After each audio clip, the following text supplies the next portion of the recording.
நீங்க முருகரையே பார்த்தா கூட யாருகிட்ட அந்த பக்தியை சொல்லுமோ அவங்ககிட்ட மட்டும் சொல்லுங்க, வெளியில எல்லாத்தையும் சொல்லாதீங்க. ஏன்னா எல்லாரோட கண்ணும் ஒரு மாதிரி இருக்காது. இப்போ என்ன ஆயிடுச்சுன்னா, கோயிலுக்கு போறவன் வந்து கஷ்டப்படுறான், கோயிலுக்கு போறவன் நல்லா இருக்குன்ற மனநிலை வந்துருச்சு. அது எல்லாமே அவரோட பர்த் கண்டினியூட்டி தான். அதனால நம்ம ஊழ்வினை கர்மவினையை மாத்தி எப்படி முருகர் காலை பிடிச்சி கரை சேர்றது மட்டும்தான். நீங்க இப்போ முருகரை கும்பிட்டீங்கனாலே கிட்டத்தட்ட அங்க நிதின் சர்மான்னு ஒரு ஆராய்ச்சியாளர் அவர் என்ன சொல்றாருன்னா, நம்ம முருகரை பத்தி தெரிஞ்சுக்கிட்டது எல்லாமே ஒரு 2% தான்றாரு. 98% புரிஞ்சிக்கவே முடியாத சக்தி அவரு. இமயமலை கார்த்திக் சுவாமி கோயில நாங்க நைட்டு தங்கினப்போ அங்க இருந்து அமானுஷ்யம் காகபோஜண்டர் வழிபாடா இருக்கட்டும், அங்க அவ்வளவு பெரிய மிஸ்ட்ரி இருக்கு அந்த இடத்துல.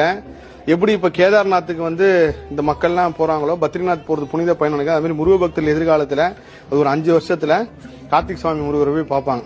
அங்க போயிட்டு வரவங்களோட அங்க நீங்க முருகரை பார்க்கலாம். முருகரோட எலும்பு சதை அந்த இடத்துல நீங்க தொட்டு கும்பிடலாம். ஏன் வந்து அந்த ஏன் வட இந்தியாவில மட்டும் உங்களுக்கு வந்து அந்த இமயமலையில மட்டும் சிவபெருமான தொட்டு வணங்குறதா இருக்கட்டும், முருகரை தொட்டு வணங்குறதுனா நம்ம இருக்கிறது கர்ம பூமி, அது வந்து தேவபூமி. நீங்க இமயமலை அடிவா நீங்க யார் இமயமலைக்கு போனாலும் ஒன்னு நோட்டீஸ் பண்ணி பாருங்க. நீங்க ரிஷிகேஷ்ல இருந்து மேலே ஏறப்போ இமயமலைக்கு போனப்ப இருக்கிற மனநிலையும் கீழே முடிச்சிட்டு நீங்க இருக்கிற மனநிலை எல்லாமே உங்களுக்கு மாற்றம் ரொம்ப பெருசா தெரியும்.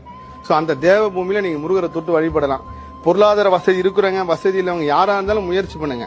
கண்டிப்பா அதுக்குன்னா நம்ம ஊழ்வினை கர்மனை அக்செப்ட் பண்ணி சம்மதிச்சா அந்த பலன் கிடைக்கும். போகணும்னு நினைக்கிறவங்க எப்படியாவது போய் சேர்ந்துருவாங்க. அது மட்டும் என்னால உணர முடியுது. ஏன்னா இப்ப என்னோட உதவியாளர்லாம் அவருக்குலாம் எந்த விஷயம் கிடையாது. அவரு அங்க வந்திருக்காரு. அதுக்கப்புறம் அவரோட கர்மம் ஏன் எல்லா இடத்துக்கும் வராருன்னு பார்க்கும்போது தான் யார் இறைவன் எந்த இடத்துல போய் சேர்க்கணும்னு நினைக்கிறா சேர்க்கிறார். நான் இப்ப சமீபத்துல ஒன்னு வந்து உணர்ந்தேன். இந்த பிரபஞ்சம் நீங்க